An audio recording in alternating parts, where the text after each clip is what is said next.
Teleporting for the first time can be difficult to handle if you don't know what you're dealing with. The girls have been teleporting so much their bodies have got used to it. Consider it the same way pilots are used to keeping their stomach in check, pulling multiple G's, but you put one person in there who'd never been in a cockpit before, and he's grabbing the yak sacks before you even get close to 1G. It's just crazy. Though I had extreme nausea as we came out, I realized I need to keep that in check. As I looked around and realized very quickly I was facing the wrong way. Turning immediately, I could see Zul starting to raise his hand and motioning towards the two in the center. May I introduce the Lord and Lady of this castle? Great. I walked up to them, and immediately to the lady, I raised the brim of my PC just slightly and went, "Ma'am?" and raised my hand out to shake the man's hand, said, "Sir, pleasure to meet you." As I did, the man tried to step forward and shake my hand as he realized the gesture, and then the woman simply raised her hand, slapped it against his chest, as though a gesture for him to back the hell off. I looked, it was strange. I expected these fairies, these fray, to be a lot, well, smaller. I expected something the size of my hand, maybe the size of my forearm, but no. They stood a good 5.5 feet tall. Both of them very delicate features. I mean, seriously, I was worried if I sneezed, they would break. I could see towards the end of their outfits, there was a little hint of wings coming out the back. I figured this is where they got the idea for fairies or pixies or whatnot, so I didn't push the subject. I simply stood there with my hand out, looking like a complete moron, waiting for someone to shake my hand. Eventually, Reniza leaned forward to them and said, "This is a standard greeting where he comes from." This is where they both reached out at the same time. He letting her grab my hand first, and I simply wrapped my fingers around this strange menagerie of fingers and simply shook their hands. "Pleasure to meet you." "So, what does the Grand High Healer have to say to us?" "Well, first thing, your Grand High Healer hates that. Formality. I hate formalities. And so, let's just cut the bullshit, alright? Just call me Doc, and we'll get to settling this whole shitstorm that's going on outside." They looked at me strange, realizing the expletives I was using, but they were not exactly about to throw me out for that.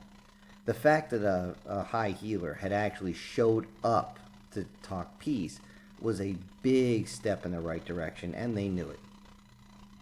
So we simply walked into the area, which turned out to be a strange type of parlor. I was offered to have a seat and have a drink. My friends went and tried to sit down next to me, but obviously a few of them, their tails didn't exactly sit right. So other seating arrangements were made for them. Boy, those were some strange chairs, I'll tell you. But then again, I don't have a lizard tail coming out right above my ass crack, so who am I to say anything? Along with that, you could see that several of the chairs were set up to allow wings to be draped on both sides. This was pretty easy to tell because none of them had armrests on them.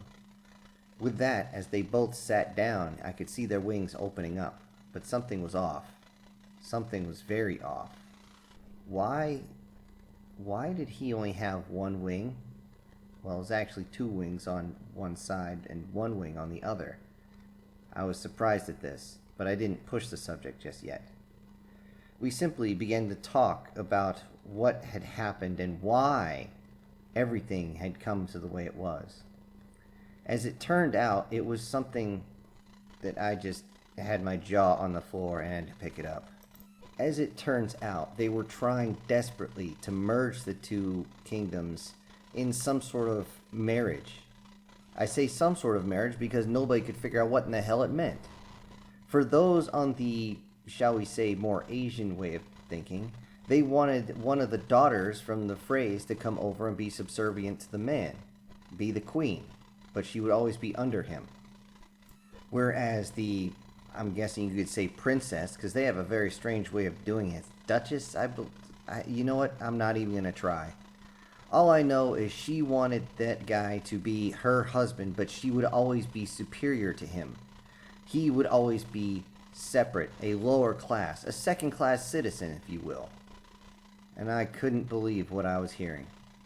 Not that the whole feminist thing had become commonplace with the phrase, but the fact that millions have decided to suffer because not only were crops not getting worked on, and many people are going to starve because of this shit, but probably 2 or 3,000 are laying dead out in a field somewhere, and there's several hundred bodies scattered across this castle. Over what? Over who's going to be on top in the bedroom? Are you freaking kidding me? And I even told them as much. With that, the queen raised up. How dare you? Do you know how it feels to be subservient to a man? No, because I'm not gay. With that, they looked at me strange because the word didn't translate, obviously. Well, let me tell you something. If you wouldn't mind relaxing for a second and sitting down, I'm sure calmer heads can prevail if you would allow that. She did not enjoy my tone, but she still understood my position as I understood hers. I made it a point not to stand up and in some way intimidate her, as I understood very, very well that someone who is in the command position does not like it when somebody stands over them. It is a bad, bad thing. It is very bad. Regardless of that, she thankfully took a seat. And I said, if you don't mind, there's one thing that has been bothering me, and I believe we can calm the situation down if you allow me to do so. She looked at me strange. She looked at her husband. He looked back. He simply shrugged. I didn't know they would give this gesture. Yet he did. And she said, very well. So I got up, and of course some of my friends tried to get up, but I motioned for them to relax. I walked over to her husband, and I looked at the wing on his back. I said, when did you lose this one? He kind of lowered his head a little bit. During our first confrontation a year ago, I was struck with I don't need to know the details, I told him. With that, I realized that this actual war that we hadn't been told about, it's been going on for a lot longer than we had realized. With that, I kind of looked over at everybody, and I could see the look in their eyes like, are you kidding me? With that, I simply asked him to see his hand. With that, I grasped his hand, which I needed to make physical contact for this to work, and I focused on his DNA. I wanted to see how different it was from human, and it was amazingly similar. It was very similar. I looked at all his organs, and yeah, just like before, they're all there in a different order, but basically the same way. Not only that, all the capillaries and all that lined up. This was going to be simple. Sort of. You see, not only had he lost a wing, but apparently one of the muscles that actually operates it had been completely obliterated. Whatever had hit him had definitely done some work to him. As I looked closer, I realized that the slice was exactly like from one of the scorpion bolts. I don't know how they hit him, but they hit him just right where one of his wings was gone. I could also see that he had multiple repaired fractures, so whenever he was hit, he was flying, and he was suddenly falling. You suddenly lose a wing, it's like losing your tail rotor in a helicopter. You're going down, boy, and you're going down hard. Regardless of that, I looked through, and it wasn't going to be hard to do this. Though in real time, it probably only looked like a few seconds before I got started. In my mind, it was over an hour. And I got started. I could hear them in the back, making all sorts of weird noises as a wing began to grow from the nub where it used to be. It was almost like if somebody had lost a hand, and it was completely gone, and they were growing a new one. They couldn't believe this. They were amazed. I could even hear somebody standing up, but I couldn't really look. A lot of times when you do this, you have to close your eyes just because you'll see double. And yeah, you don't want to do that. It only took about a minute before I was done. The husband realized what was going on, and as soon as I disconnected from his hand, he stood up and looked over, and he could see that he had his wing back. He tried to move it, but it was extremely painful as he tried to fly immediately. Whoa, whoa, whoa. You ever heard of atrophy? What is this word? You need to work your muscles back up. That's like a baby muscle right now. You need to get it to work over time. You should be able to fly in a couple of months. Just make sure you practice. Don't overdo it, and you should be fine. With that, he actually raised his wings wide, right next to his wife. Apparently, this was a gesture mainly shown to spouses. She stood up and immediately raised her wings out wide as well. And suddenly, they started making out right there. I was like, okay, I'm getting a little uncomfortable here. With that, after about a minute, even the guards were getting uncomfortable at the sight of this, as this seemed to be some sort of fairy thing. I don't get it, nor do I care. Eventually, they regained their composure, lowered the wings back down, and I simply... So, can we keep going with negotiations? Indeed, she said. Okay, cool. Now, you want to try to explain any way we can stop this bullshit before anybody else gets slaughtered? Because right now they're still fighting. I've asked for a ceasefire right now, but I'm probably not getting it. Most of the royalty, like yourselves, especially dependents, your kids, are always trying to prove things to everybody.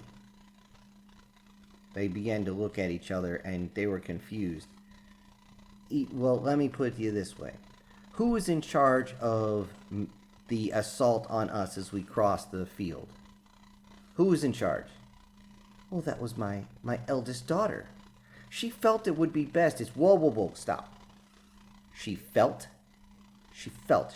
it would be best to charge full bore into a prepared enemy.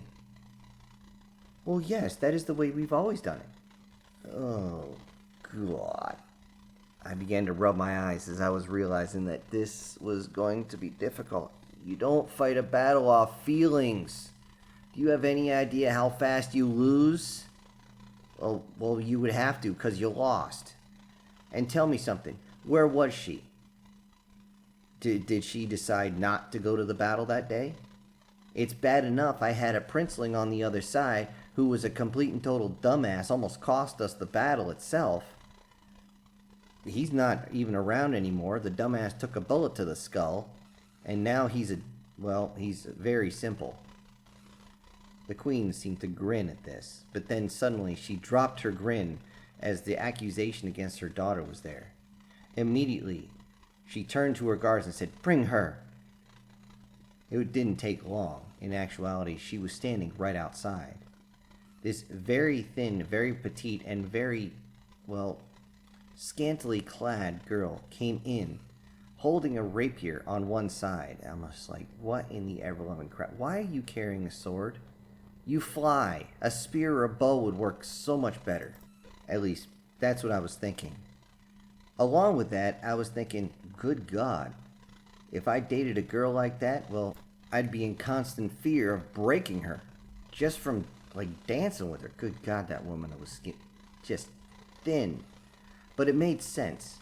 They flew by flapping wings very fast, and to fly, they needed a skinnier body. I remember turning over to Reniza and Terzak, and both of them are very thin, very lanky, which made sense. They had to go through the air. They had to be light.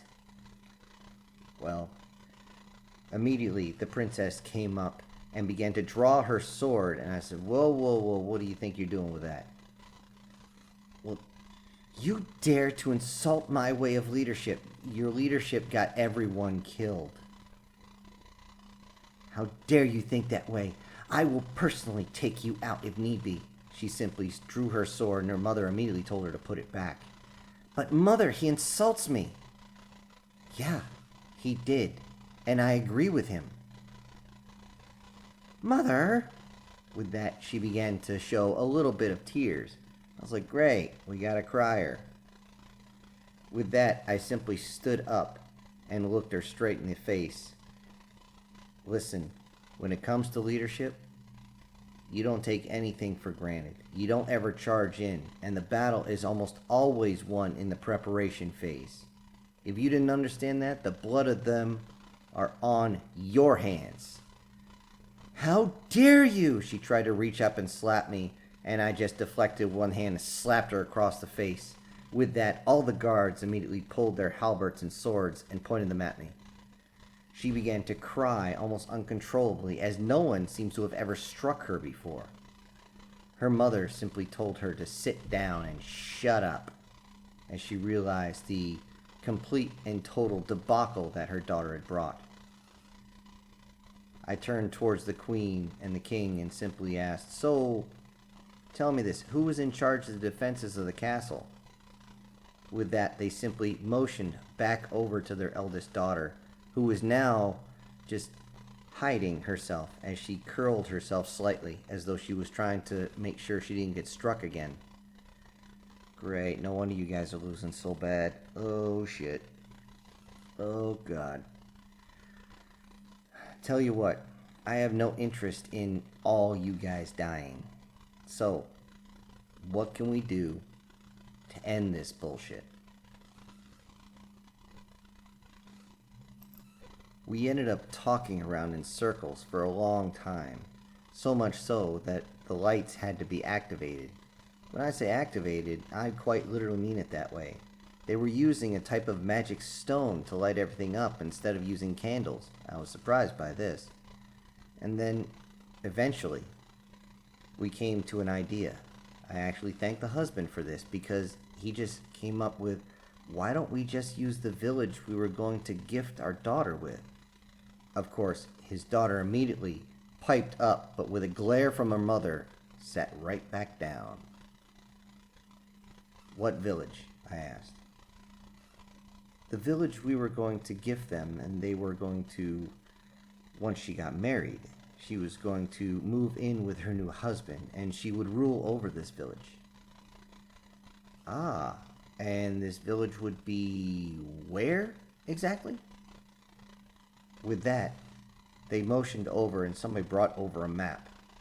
They showed it wasn't a bad place, actually. Almost right next to the ocean. The land itself was a pretty large parcel when you actually look at it.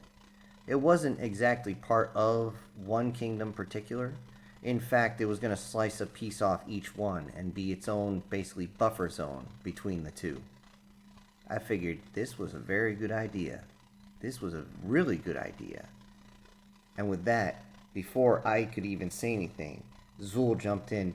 How about if we extend it here, and then they wouldn't be able to fight each other? I simply said, man after my own heart.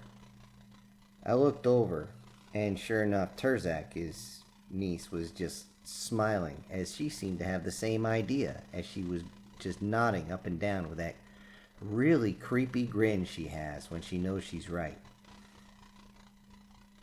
We put it in place, and, well, it actually came out pretty decent. It wasn't a bad part of land at all. There was a couple of valleys and a few flat areas so we could grow crops and things of that nature, and it had fairly decent hunting with access to the ocean. You couldn't really fight this.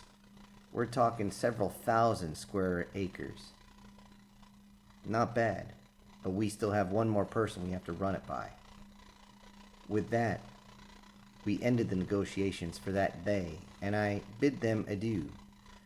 And as we got ready, I took the map itself, as I would have to show the prince to show what the hell was going on, and eventually we'd have to go back to the king and queen themselves and show them what's what, and get everyone to agree on this. And I could only hope that they would. As the fact of the matter is, the only thing that allowed me to do any of this, bring any potential peace, was the fact that I held such a high position. The fact that a quote-unquote Grand High Healer was so important to everybody that they would never go against one.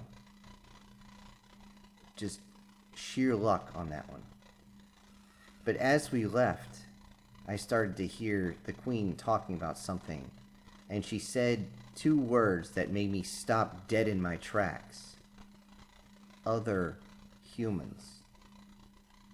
I immediately stopped, did an about face, and looked at her, having to grab my weapon because I spun around so fast that it actually left the part of my torso. Other humans? I asked. What other humans? Are you talking what type of other humans? With that, she didn't realize that I had overheard her. And also, her husband had a look of sheer, oh crap, look on his face. With that, their daughter jumped up and immediately screamed, "You don't need to know. That is our responsibility." You really? With that, I simply raised my hand, rubbed my fingers together. You want another paste to the mouth? I don't like hitting girls, but I'll paste you one. She immediately recoiled a little bit while reaching for that rapier she had on her side. It's great. Now what the hell did I step into?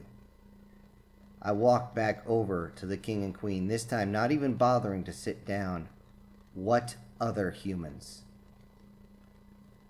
The queen simply realized that she had stepped in it big time and said, "They're ones that we summoned. They are here. They are our healers. You can't have them. They are not part of the negotiation." "They are now," I stated. "Well, you wouldn't say that if you ever saw them. I'd like to see them right now." With that, the king simply motioned over to the guards to hurry up and go get them. I stayed there staring at both the queen and the princess, making sure they didn't try to bullshit their way out of something. And we waited. And we waited. And we waited. We waited so long that Renicia actually went outside and started practicing some of her heat and lightning spells just to keep herself from being bored out of her mind. Her and Terzak actually started using the lightning to clash against each other. It was an interesting light show. You just didn't want to stare at it too much, as you would get dots in your eyes. I thought it was kind of interesting hearing the sparks, as I didn't want to turn and look. Not to mention, with that, I was starting to get a really bad PTSD again. I wouldn't be sleeping this night. Eventually, the doors opened, and 3 different humans came in chains. All of them with control collars on them. And my blood started to fucking boil. These humans looked like children. And I'm not being facetious here. The youngest one looked like about 6 years old. I know I lost some years when I jumped here. I look like I'm in my early 20s, and I was almost 50 years old when I jumped. How old were these when they jumped in? Or I should say, were yoinked into this place? If they didn't know what was going on, I'm sure it was very troublesome. They were brought up close, and the queen started to explain. They were summoned with the rest of the goblins and orcs and elves and everyone else, along with this one here, as she motioned to Zul. Yet we had to do a little adjustment. We used these humans to change him into a full dragon so that he would have his full potential. Full potential. Yo, was already at his full potential, you stupid bitch. I didn't say that, but that's sure as hell what I was thinking. As I walked over to them, they saw me, and they began to raise their heads one by one. As I walked up to them, I reached up to that collar and I grabbed a hold of it. The magic that was in there was strong. Real strong. I don't know who the hell did this, but it scorched my hand. The fact that I even touched the control collar. It left an interesting burn, which I used my magic to get away from me. They looked at me and they tried to talk, but immediately the collars glowed and would shock them. At least that's what I figured, because they just winced in pain and all of them dropped to their knees. 2 of them, the 2 girls, started crying. The young boy, who didn't look more than 10 years old, was trying like hell to stifle his tears. I turned to the queen. "What the hell is this?" "They are our humans. We summon them. They belong to us." "Not anymore. You want this negotiation to go through? They will be under my charge from from here on out. You clearly have no reason to hold them." She thought about it for a moment. "What will you give me in return? If we are going to make a deal, obviously something has to be returned to me." "Oh, you want something returned? Okay, that's fine." I walked over to the queen. She immediately stood up, thought that I was coming at her with a threatening posture. But it wasn't threatening. It was just determination. I simply reached my hand out and said, "Give me your hand for a second." She was hesitant about this.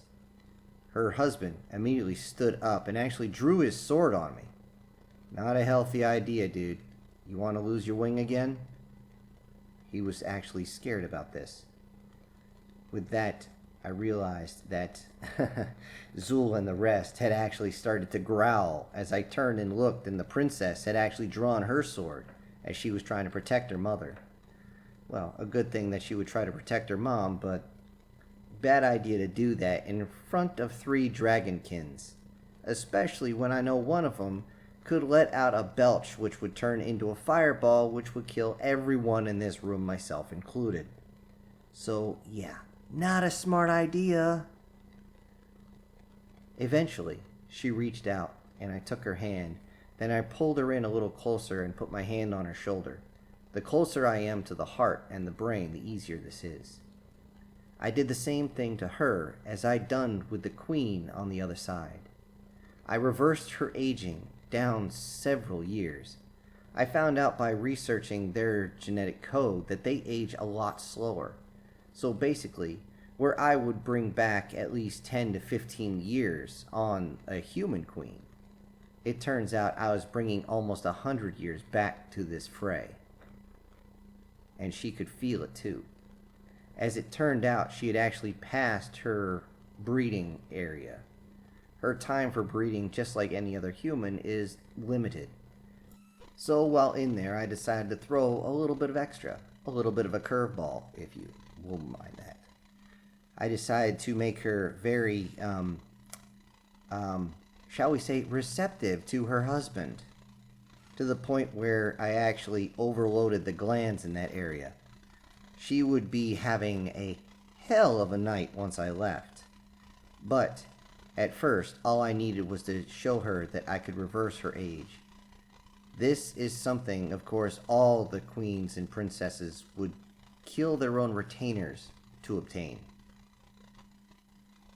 And when I was done, she actually looked at herself as her husband started to gawk and was amazed at this. She immediately called for a mirror, and when they didn't have one handy, she ran over to the one on the far parlor, using her wings slightly to push her along, and was amazed at what she saw. Her daughter actually ran over, and it looked like they were sisters. Now that I look, I could see that they were both related. It was so close that, I mean, hell, you could almost consider them twins. This was something I wasn't quite expecting, but not exactly far away from the result I was hoping for. With that, the queen walked back over, trying to hold what little dignity she had left, as she had jumped over there and scurried like a young girl, which she now was. And with as much elegance as possible, she actually grabbed the side of that scrawny little skirt and she curtsied. This made most of those inside the room gasp, because this was a sign of submission. This was something they picked up from the humans, of all people. What the hell was she doing? They kept thinking. I simply stood there, watching this whole thing. And as she stood back up, she simply said, "Release them." A few moments of hesitation later, and the collars were being removed and the chains being taken off. I motioned for the humans to come over, and as they ran over to me and started to thank me profusely, the 2 young girls grabbed a hold of me and started saying, "Thank you, thank you, thank you, thank you, thank you, thank you." I'm like, calm down, calm down, calm down, calm down, calm down, calm down. And as I looked over at the young boy, I could see he was having trouble keeping tears out of his eyes. And I simply balled up my fist and stuck it out. And to my absolute delight, he knew exactly what a fist bump was. And with that, we were off to the races. I looked over at Zul, Reniza, and Terzak, and I asked them to get these folks out of here.